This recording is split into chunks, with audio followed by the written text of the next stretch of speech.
Okay, up to yet we have studied in vectors the vector addition, triangle law, parallelogram law.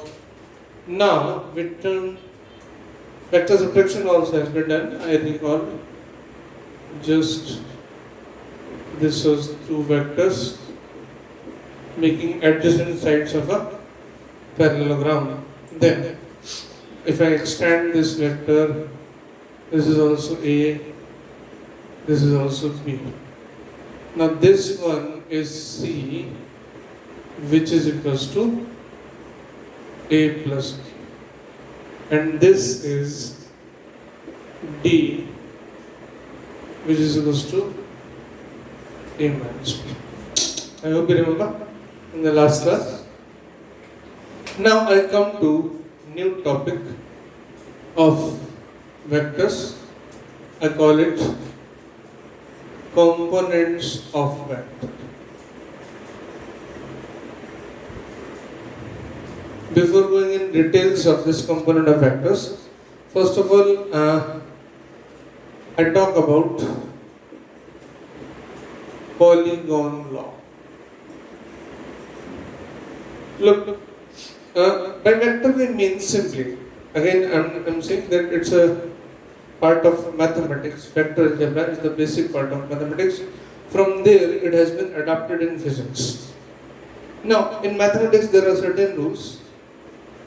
I start from this point, and I'm talking in the terms of mathematics.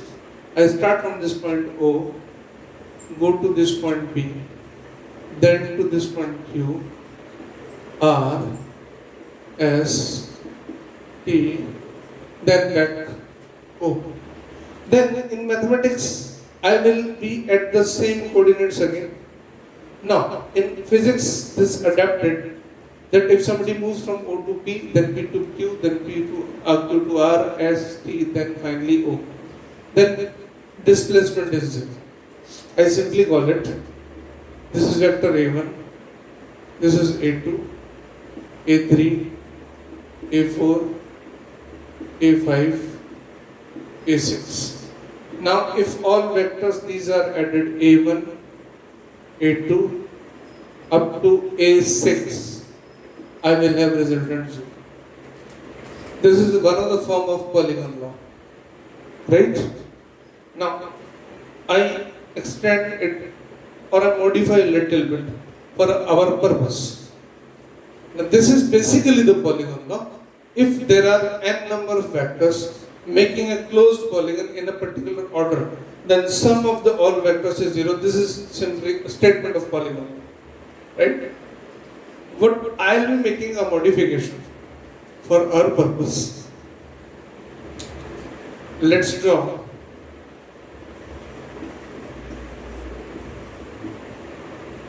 this vector is A1, A2, A3, A4, A5, so on, and here I am making a change. The last vector I am drawing it in opposite direction. I hope you understand these vectors are going anti-clockwise and this vector goes in clockwise direction. If I take these vectors as positive, then this must be taken as negative. I move from this point O, then P, then Q, then R, and so on. Now, according to the polygon law, this is A1 plus A2 plus A3, so on. I move on. There will be a second last vector, which should be An minus 1 plus An minus 1. And this last one is in reverse order, so I should write it. Or should I write it plus minus of A? I can, this An can be taken to the right side, then I'll have An is equal to A1 plus A2 so on, An minus these vectors. Now simply this an I can call. Now an is made of a1, a2, a3, a4 up to an minus 1.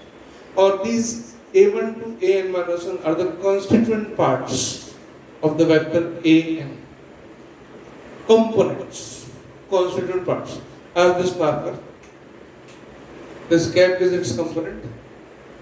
I untie this. These are components. Now, anything, any object can be fragmented or divided into its components, its constituent parts, the parts which are forming the object. Anything. The same is true with vectors. A vector can be considered to be its constituent parts or components. So theoretically, now here is no limit to n.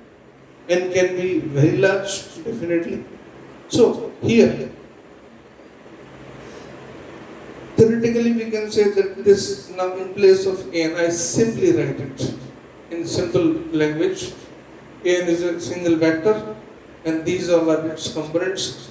There is no limit which can be put over n. So, any vector can have large number of components. Practically saying infinite components a vector can have. Now, when there is term infinity comes in mathematics, then we need to find any solution that we want to get rid of this infinity term. We have here a method. What the method we have? I told you what is the meaning of component. First of all, constituent parts. Another, there are infinite possible components from polygon. Right? Now, component is simply one. Again, if I talk about the triangle law, then C is equal to A plus B, right? C is equal to A plus B. Then A and B are the components of C. C is made of A and A plus B. A and B collectively form C. Now, what is special in this topic then? Now, let me explain you one thing very clear. If I make triangle in this way, this x-axis, this y-axis, C is anywhere I draw C. But I restrict that A should be made along x-axis, B should be made along y-axis. Suppose I have this restriction. That these C and this is A, this is B. Again, you will have definitely this relation A plus B. If I keep this restriction, right, then what will happen to this? Say this is OP. This point is N. Suppose this C has value A0. I simply write it as A0. And this angle is theta. Actually, this is not a convention, so I will avoid to write this. I am simply saying this one, right? So, this is the restriction. I am just changing the names because it's not convention. There is no other reason. There is vector OP and there is vector I. Write this vector as capital A, right? Then this vector is ON. This is NP. Means I have OP is equal to ON plus NP. ON upon OP is equal to cos of theta. ON equals to OP cos theta. What here I make, this is symbol of magnitude. The magnitude of A I can write in this. It is A. Then ON is what? A cos theta. Now NP upon OP is equal to sin theta. NP equals to OP sin theta, NP equals to A sin theta. Further, I discussed about unit vector in the previous class. Unit vector indicates only direction. It's a fantastic way to represent the direction mathematically, and unit vector is the name of direction in terms of mathematics, I should say in better manner. Now, this x-axis is assigned a unit vector I cap, this y-axis is assigned a unit vector j cap. So, anything, if I write, for example, 6 I cap, that means there is a vector of magnitude 6 along x-axis. If I write 10 j cap, there is a vector of magnitude 10 along y-axis. X-axis completely assigned to, I cap assigned to x-axis, j cap assigned to y-axis. It is fixed. Now, this a cos theta, this is ON. If I write here, this ON, it should be written as A cos theta I cap, and this NP should be written as, this NP is A sin theta j cap. Now look carefully. Here it is OP, A, ON is A cos theta I cap plus A sin theta j. These I call, here now I write, not only components actually, these are actually rectangular components. Now what does rectangular mean? These x and y axes are mutually perpendicular to each other. These are called, these make rectangular coordinate system. Actually I haven't talked about z axis, that also come, but here for simplicity I have discussed only about x and y first. These are the part of rectangular Cartesian coordinate system. So I call them rectangular components of vector, this kind of orientation. This vector A making theta with x-axis, then component along x-axis is A cos theta, and component along y-axis is A sin theta. Right? So this vector A has components A cos theta I cap plus A sin theta j cap. Now, let's talk about 3D components. That's a bit to understand actually, that's a bit the thing. I just give you a glimpse of it. This is x-axis, this is x-axis, this is y. I make a room, okay, I use a different pen, color pen, black.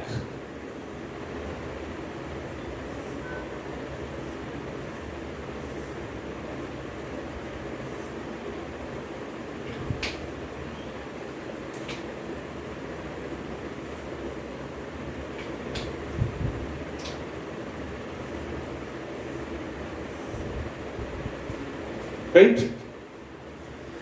I give names as P, Q, R, S, O, L, M, N. This is the room. Look at, right? These three walls, these two walls, roof, ceiling, they intersect at this point O. Here, this is roof, two walls, ceiling, two walls, right? Now, what I do, I take a stick from this corner of room and I extend that stick. Let that stick goes to point P, opposite corners of the room. This end to that end. Got it?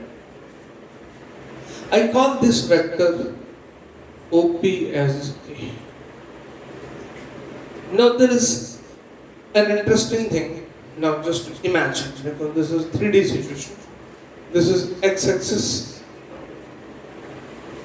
This is x, this is z, this is y axis. Now this is the vector. Let me take any other. Yes. This is vector OP. This is right.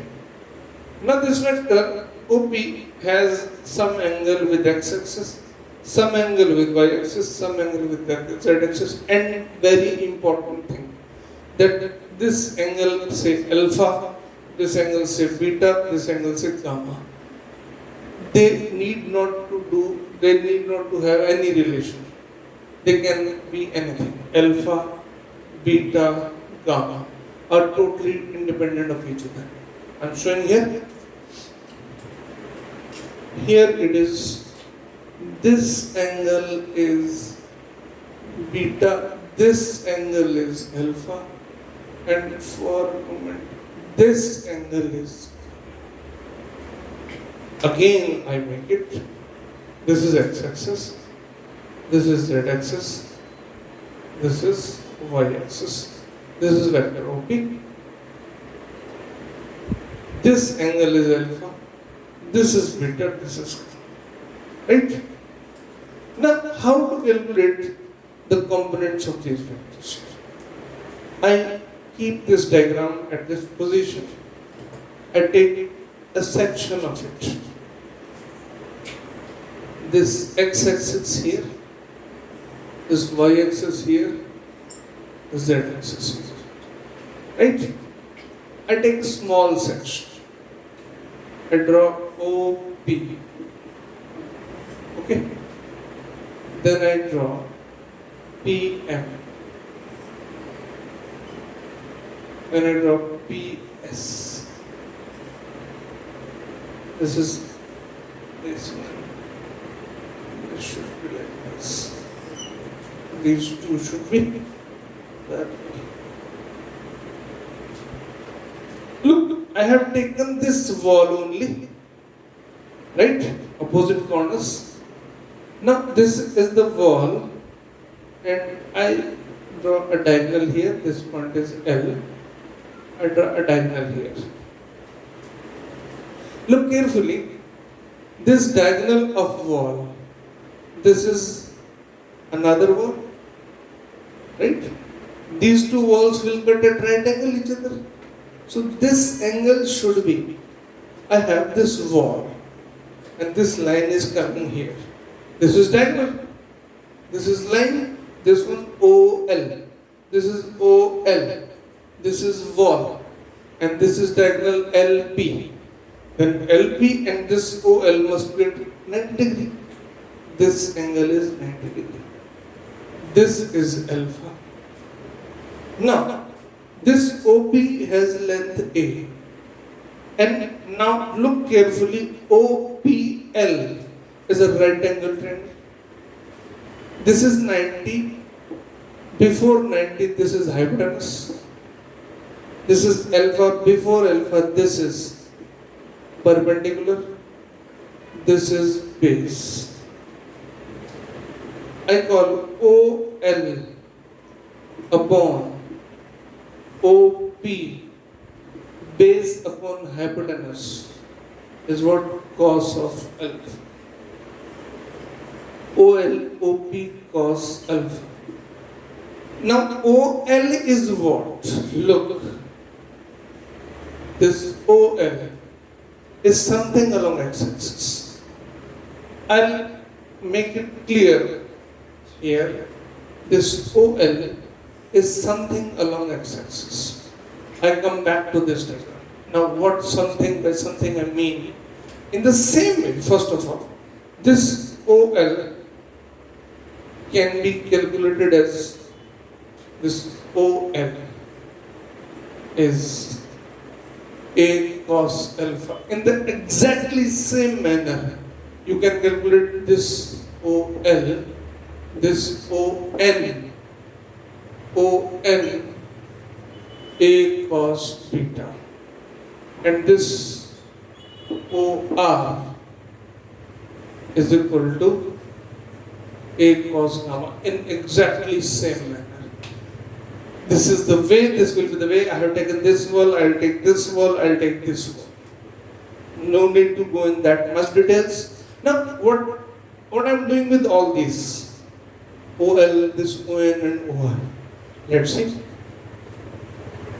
Look in this diagram. This OP is a vector. This OL is a vector. ON and this is OR. OL, at this point OL and P, this is S, okay. This is LS, this is OR, this is OP, this is say LN. Well, look here carefully. In the triangle OLP, OLP, this OP is equal to OL plus LP. Right?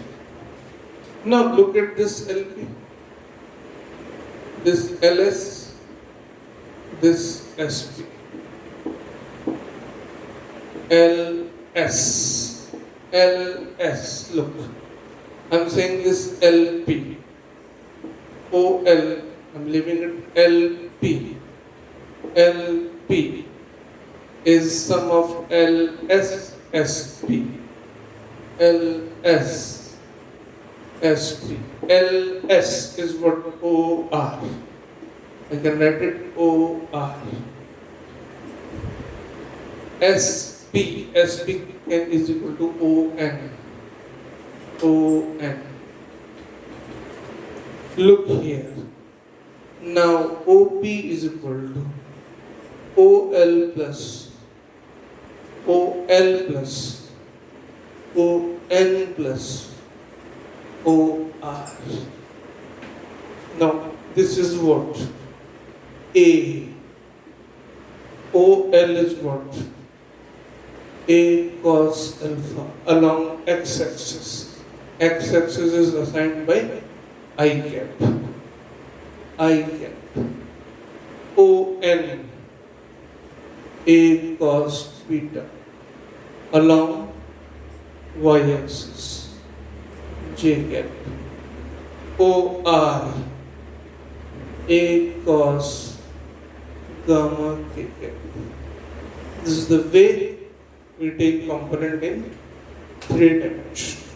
I have explained it completely. No need to, actually it's not asked in board and you need not to write somewhere, but you should have idea regarding this vectors.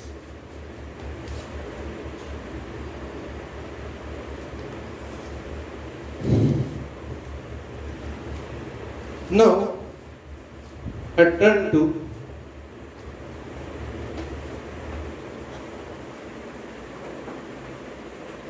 these are the traditions, components I have talked about in 2D and 3D.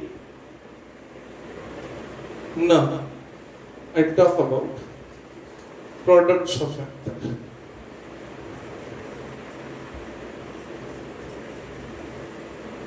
I'm not taking in between examples because vector is a part of mathematics completely.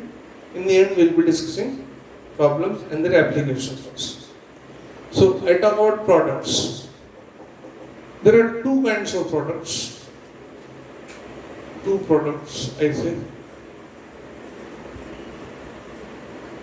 One is called dot product or scalar product. Why it is called scalar? Because result of this product is, it's another name. We should not say multiplication, we should say product. We get the result as a scalar. If I have two vectors A, then I put a sign of dot in between them. Then A dot B is written as mod of A, mod of B, cos theta, or simply writing A dot B is equal to AB cos theta. Now this is vector dot product is mod of A. The quantity number, B is a number, cos theta is a number. Multiplication of three numbers is again a scalar. So result of scalar product is a scalar. So it is also called scalar product. Now there is something important here. If I write I cap dot I cap, you may ask I cap mod, then what is the angle between I cap? Of course 0, cos of 0, 1, 1, 1, it is. Same is true for j cap dot j cap, it is also 1, and k cap dot k cap, it is also 1. Right? It's a fantastic thing. But if I talk about I cap dot j cap, then I cap mod j cap, angle between I cap and j cap is 90, cos 90 is 0. You do same with j cap dot k cap, j cap mod k cap mod cos 90. Y axis, z axis angle 90 degree, again 0. You can take I cap dot k cap, need not to say, it will be again 0. Now, for the rectangular components, I cap, j cap and k cap, if they are same, then dot is 1. If they are dissimilar, dot is 0. No need to say anything else. Because if they are same, then angle is 0. If they are different, then x, y and z axes are mutually perpendicular to each other. So need not to go in that much details.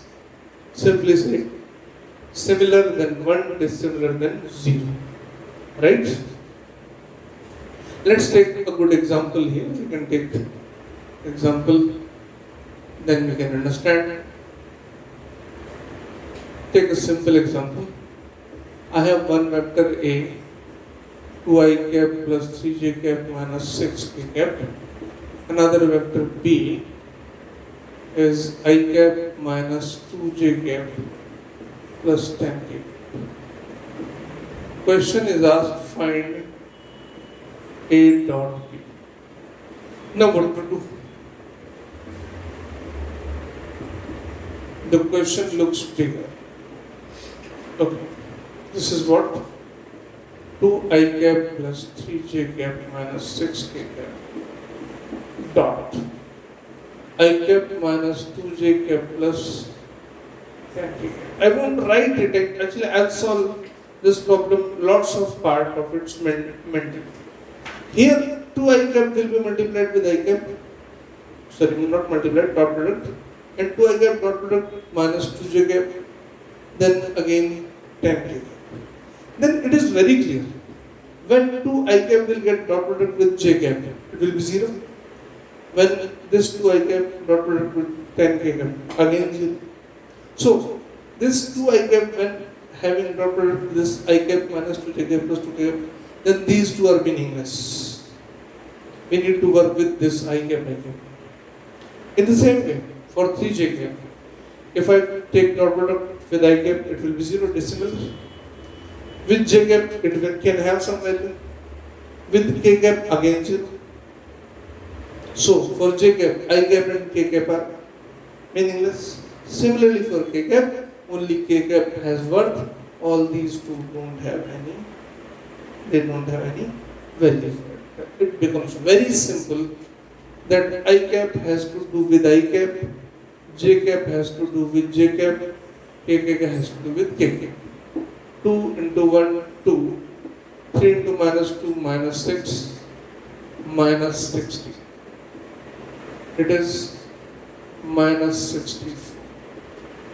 In theoretical term, we say if we have A, AX I cap, AY J cap, AZ K cap, B is equal to Bx I cap plus By j cap plus Bz k cap. Then A dot B is simply, here I have written the conclusion,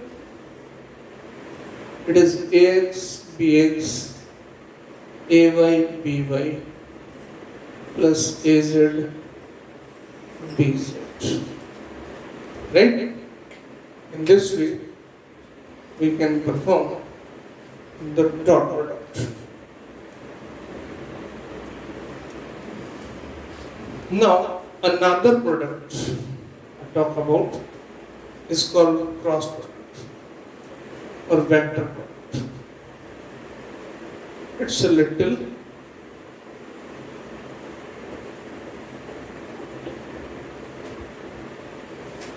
lengthy, say cross product.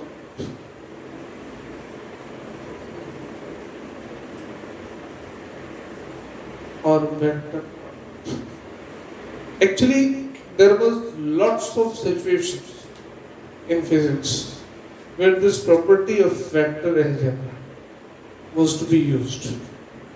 One of them was that if this fan is revolving, then there is something which is along its axis. I have these two fingers, right? If I do like this, then this thumb indicates something. There are lots of situations. We'll count them. Here in cross product, you need not to use brain to think about why it is so. So presently there is no answer of why. Later on, we will come to know why it was adapted. It was an assumption in mathematics and it adapted in physics. So need not to, because when many times students ask why, there is no answer of this why, but how, that I have answered. First of all, this dot product, I write definition, simply A cross B is mod of A, mod of B, sin theta, and this is n cap. This is what here? N cap is a unit vector perpendicular to both A and B. Now, how it is possible? This is A, this is B. Students ask how it is possible. It is this, it is this, it is this, it is this. Means any two lines will definitely lie in a plane. Any two vectors will definitely lie in a plane. Now you can draw a third vector perpendicular to the plane. That will be the n cap, perpendicular to both A as well as B. Right? Theta is the angle between these two vectors. I have explained it. There is no need to clockwise and anti-clockwise measurement. Angle between vectors is always between 0 and 180. This is simply the situation. Now, first of all, we discuss in terms of, first of all, I cap, j cap and k cap. Okay, I take I cap cross I cap. Mod of I cap, mod of j cap, sine angle between I cap 0. It becomes 0. J cap cross j cap,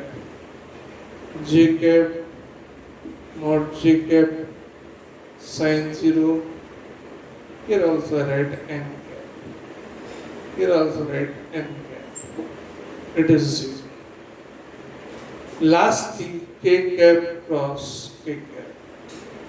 Definitely, it will also be 0 due to the angle 0. If there are 3, 4, 5 numbers multiplied and one of them is 0, then result is 0.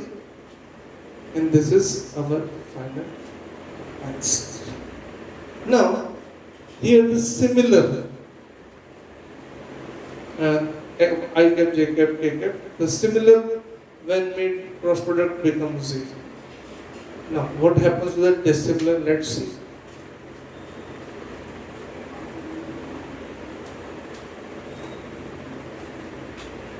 I cap cross J cap. As per the definition, angle between them is 90. And I have n cap. I cap is 1, 1, 1. This is simply a number. N cap is a unit vector perpendicular to both I cap and J cap. And no one else. X, Y, Z are mutually perpendicular to each other. This is X, this is Y, this is Z. Z is perpendicular to X as well as Y. So where to find anywhere else it is K cap. I cross J is equal to K. Similarly, J cross K, J K mod sin 90 and K. J means y-axis, K means z-axis. Perpendicular to both of them is x-axis. J cross K is I cap. Now, how to memorize this? It's very simple that we have a method of it. Right here I cap, here J cap, here K cap. If you move clockwise, then take positive. Means I cross J is K. J cross K is I. K cross I. K cross I. J. Now, if you think to move in reverse direction, then take negative. I cross K. I cross K minus of J. K cross J minus I. J cross I minus I. Make simple. Clockwise then positive, anti-clockwise then negative. I write here the positive. Clockwise positive, anti-clockwise negative. That is the cross product of the vector.